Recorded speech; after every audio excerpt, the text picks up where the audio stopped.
In a posh penthouse in Nairobi, a storm was brewing. The elite bankers, politicians, and businessmen gathered for yet another glamorous dinner party. Crystal glasses clinked, and laughter filled the air, but no one was laughing harder than Jonathan Mwangi, one of the most feared and respected businessmen in the country. A billionaire in the real estate world, he had built an empire by crushing competition and controlling politicians like chess pieces. People whispered his name with either admiration or fear. He wore a suit so sharp it could cut your self-esteem in half.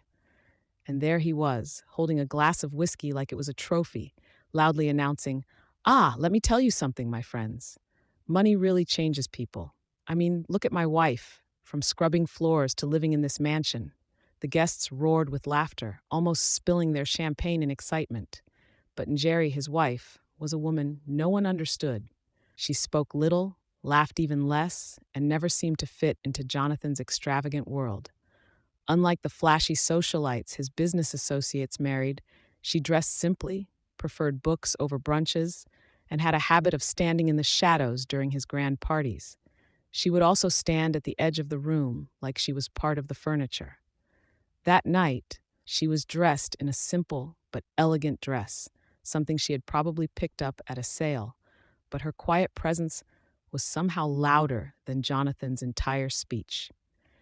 Jonathan loved this part of the evening. He would get to point out how much he had raised from the ashes of her poor, humble family. Her father still rides a motorcycle to teach primary school, he would joke. And her mother? She still sells vegetables. Imagine that in this day and age. Can you believe she used to wash my mother's clothes? He would sneer to his guests.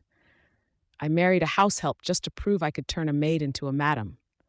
She's lucky, he would say, sipping his whiskey. Imagine going from a servant to the wife of a billionaire, a real-life Cinderella story. Except this Cinderella still smells like the village. The crowd chuckled, but Njeri's face was a mixture of amusement and mild irritation. She had heard this act 1,000 times. Jonathan wasn't just boasting about his wealth. He was roasting her family like they were some sort of punchline in a bad comedy show. But Jonathan never paid attention to the way Njeri watched him. He never noticed the way she observed every business deal he made, the way she listened when he boasted about his power, the way she took notes. He had built a mansion, but he had never built a home. He had married a woman, but he had never learned her worth. What Jonathan didn't know was that there was a new player in town, someone who knew more than he thought. The Minister of Lands, the man who held the fate of all real estate projects in the city, the only man who could approve or destroy Jonathan's biggest deal yet, a $1 billion housing project that would cement his legacy forever. The guests were busy laughing at his jokes, but this man in the corner wasn't laughing at all. He wasn't sipping his drink either. In fact, he didn't even look like he had a drink. His name was Edward Oching, and he had come to the party for one reason: to put Jonathan in his place. He was wearing a suit so fine it made Jonathan's look like something from a thrift store. The man's silence was deafening. He didn't make a fuss, didn't try to steal the spotlight. He just stood there, watching. Jonathan, always the showman, smirked as he introduced his wife to the minister. "This is my lovely wife, Njeri. You won't believe this, but she used to work as a househelp. Look how far she has come."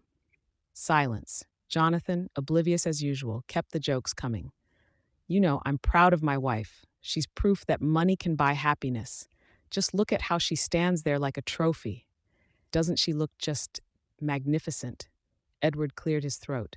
"Excuse me, Jonathan." Jonathan, not realizing who was speaking, turned around with a grin. "Yes. Ah, Edward, my man, you're enjoying the party, right? Let me tell you, you should see what I've done for Njeri here. She used to mop floors for a living. Now look at her. Look at the lifestyle I've given her." Edward gave him a sly smile. "Jonathan, I'm surprised you don't recognize me." "Really? Interesting. You sure you want to be telling everyone about her father?" Jonathan froze. "What? What's wrong with her father? The man rides a motorcycle to school. It's not a secret." He laughed, thinking he was on a roll. "Oh, but I think you don't realize what you're saying," Edward said, stepping forward. "My mother is Wanjiku, the street vendor who sells vegetables. My sister is the woman you married." The room went silent. Jonathan's smile flickered for just a moment, but then he recovered with his usual charm. Ha! Come on, man! You're joking! Before long, Jonathan's hands trembled as realization hit him. The househelp he had mocked was now the wife of the most powerful man in his industry. The woman whose family he had humiliated now controlled his billion-dollar dream. The man he had ignored as a nobody was now the one who held his fate in his hands. Ed leaned in, the humor in his voice now very much real. Oh, Jonathan, and by the way, my family, he paused dramatically, we've been living large for the last 5 years. We just didn't like to tell you. We didn't want to make you feel bad. But here's the kicker. Njeri is far more than you've ever given her credit for. This is a proud family owners of a chain of supermarkets. The guests were still silent, unsure whether this was part of Jonathan's joke. But as they turned to Njeri, they noticed something. They had never seen her stand this straight.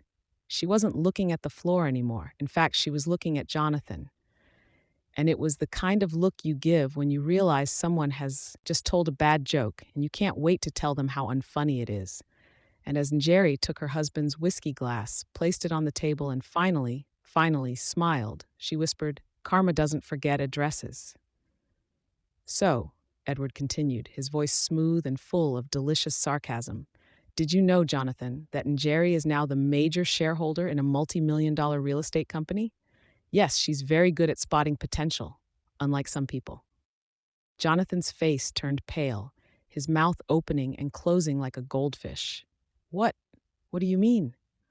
Njeri took a step forward, her voice calm but cutting, like a blade wrapped in velvet. It's simple, Jonathan. While you were busy turning my family's struggles into jokes, I was working in silence. And now you'll see just how far silence can take you. The guests were in absolute shock. Edward smiled, clearly enjoying the show. I think it's time we put things in perspective. Jonathan, Njeri said, her tone laced with quiet power. While you were busy buying mansions, I was building empires. And today, I'm going to own this mansion too. Jonathan couldn't even muster a response. Njeri's voice rang out in the room. Remember, Jonathan, money can buy all the luxuries in the world, but it can never buy respect. Edward raised his glass. I'm someone who knows the power of humility and integrity. I'm someone who has seen many men like you, men who use their wealth to silence the truth. Cheers to Njeri, the woman who built her empire, and to Jonathan, the man who thought he could buy it. As Jonathan stood there in complete and utter disbelief, Jonathan's mind raced.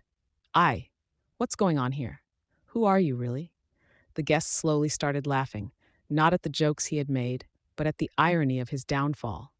He had spent all these years laughing at Njeri's background, but it was her quiet strength and determination that had the last laugh. Before Jonathan could speak, Edward walked over to Njeri, who was now standing tall, her posture as firm as the foundation she had always believed in. Njeri, Edward said, nodding respectfully, your future is in your hands now. You've always known your worth, and now the world will know it too. The househelp's revenge had been served, and it was more delicious than any 5-course meal. And as the world shifted around Jonathan, he learned the hard truth. Money can buy mansions, but it can never buy respect, dignity, or mercy.